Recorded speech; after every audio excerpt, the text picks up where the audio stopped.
The year is 1959, and there's a fork in the road for Pontiac V8. They would essentially choose to go down three different paths with their V8 engine as far as journal size is concerned.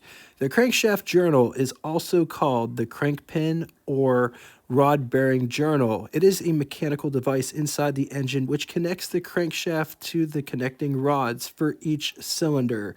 To look at it in a different way, the crankshaft is the name given to the whole shaft. The rod bearing journal is the point where the connecting rod connects to the crankshaft. Pontiac V8 had three sizes of rod bearing journals.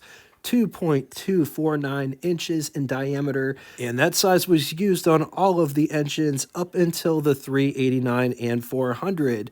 For the 389 and 400, the rod bearing journals would increase to 3 inches. Displacement size would shrink, and they would go back to the 2.249 inch diameter main rod bearing journals, except for the 421, 428, and 455. They used the largest rod bearing journal, which was 3.25 inches. In this episode, we are only covering the large journal engines and the 389 SD. All of the small and mid-range journals are covered in a separate video, which came out yesterday, which I'll link right here. And I'll also put the link in the description. But as a little bit of a refresher, Pontiac's V8 was ready by 1953, but Buick and Chevrolet would complain to the corporate heads of General Motors to let Buick offer theirs first and put a 2-year hold on Pontiac so Chevy had enough time to develop a V8 of their very own.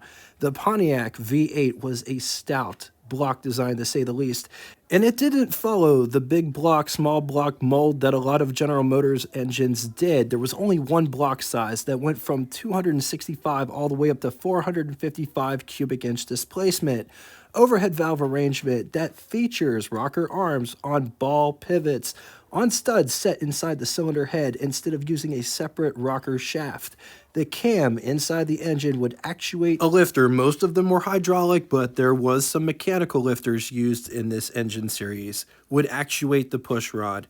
Valves would open and close on the pivot action of the rocker arms. This engine series uses full pressurized oil and lubrication system, shooting a steady stream of oil to all of the critical components inside the engine from 4 oil galleries, 2 inside the cylinder block and 1 in each of the cylinder heads.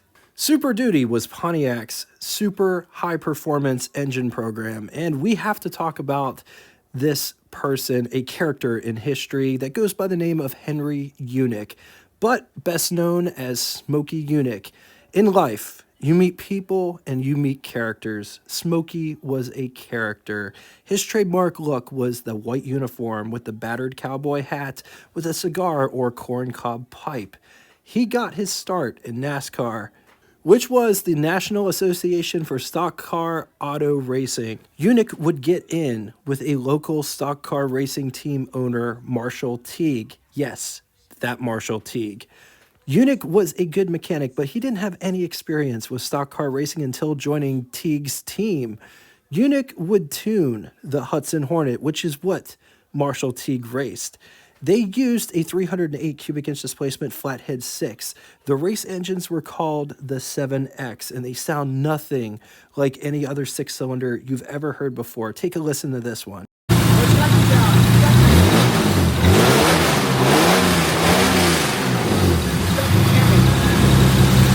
Anyway, with Yunick's help, they were able to win the Southern 500. From the years of 1958 through 1973, Yunick would be involved with the Indianapolis 500. Yunick would evolve into one of the best car engine / car innovators, as well as interpreter of the rules in the sport of NASCAR. Vin Wiki has some incredible stories of him. I literally laughed out loud when I heard them. I don't have any affiliation with them, but they're just such cool stories that I'll link it in the description. I think everybody should hear them. He was one of a kind, and they just don't make characters like that anymore.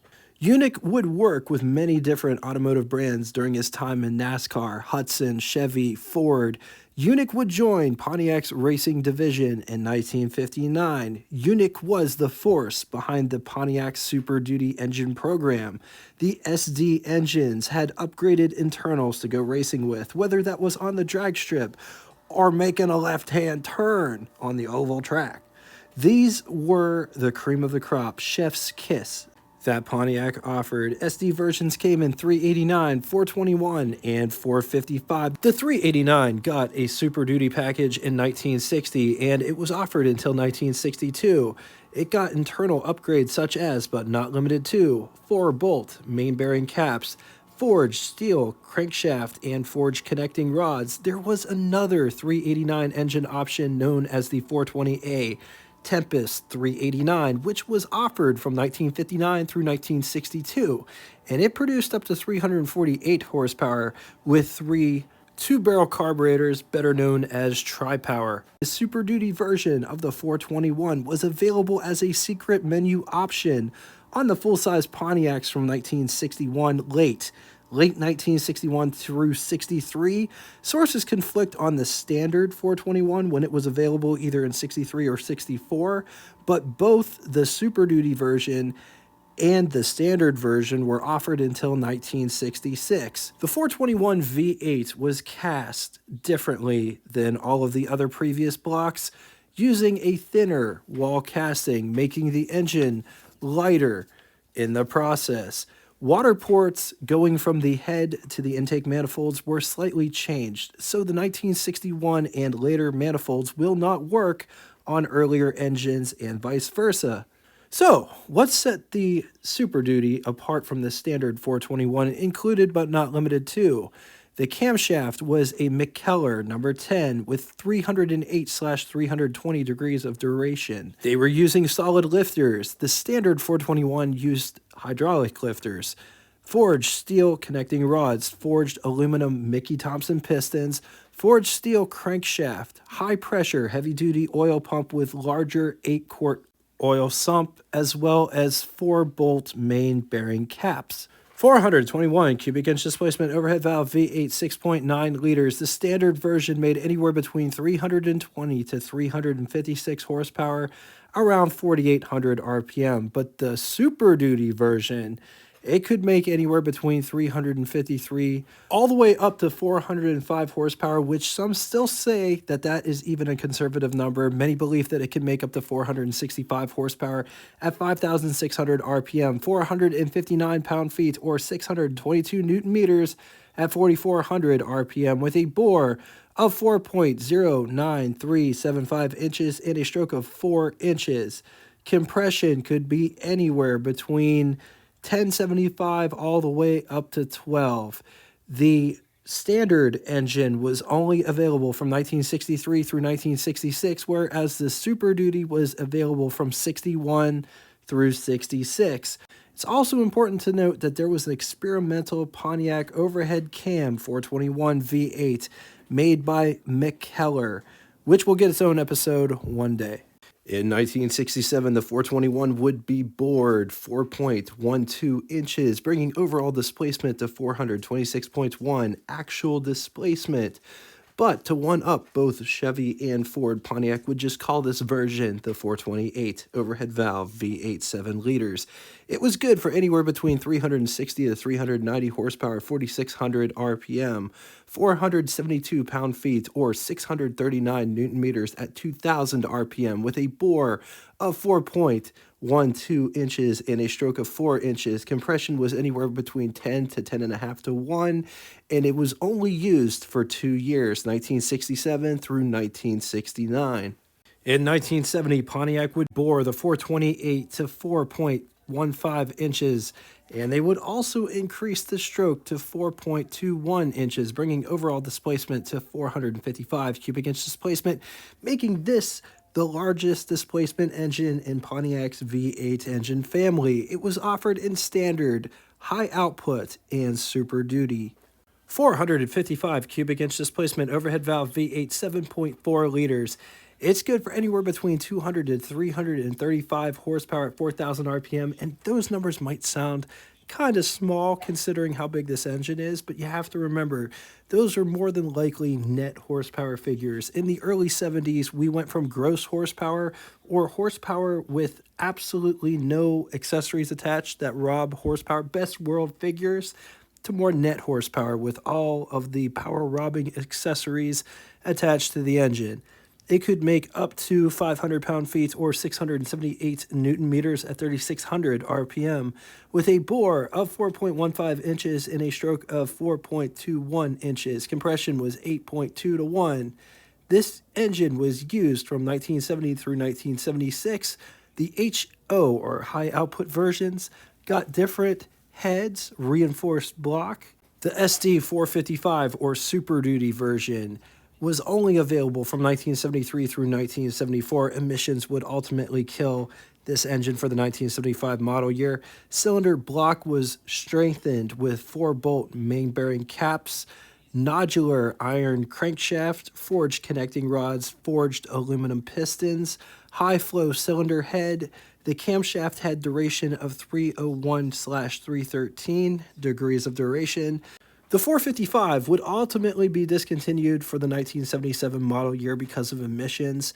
They would move on to produce more efficient engines, but Pontiac would cancel their V8 engine line entirely after the year 1981, and they would just use V8s from other General Motors branches. All right, now it's time for Would You Rather. 2 scenarios today. Which one of these would you rather have? Late model year 1961 Pontiac Catalina with the 421 SD, or 1964 Pontiac Grand Prix with the 421 SD, or 1968 Pontiac Bonneville with the 428. I'm going to leave this here for a minute. If you need more time, feel free, pause the video. On to the second scenario. 1971 Pontiac 455 Firebird Trans Am high output 455, or 1967 Pontiac Catalina 421 Super Duty, or 1970 Pontiac GTO Judge with the 455 in it. I'm going to leave this here for a minute. If you need more time, feel free, pause the video. Now it's time for Name That Tune. First person to get both the name of the band, the song title, and the lyric that comes next will have their comment pinned to the top of it. I don't know why she's riding so high. Thank you all so much for coming out and watching this one. If you'd like to get in touch with me, shoot me a comment in the comment section below, or you could always send me an email at what_its_like@yahoo.com. Thanks again for everything. What engine episodes would you like to see covered this year on this channel? Put it in the comment section below, and until next time, toodaloo!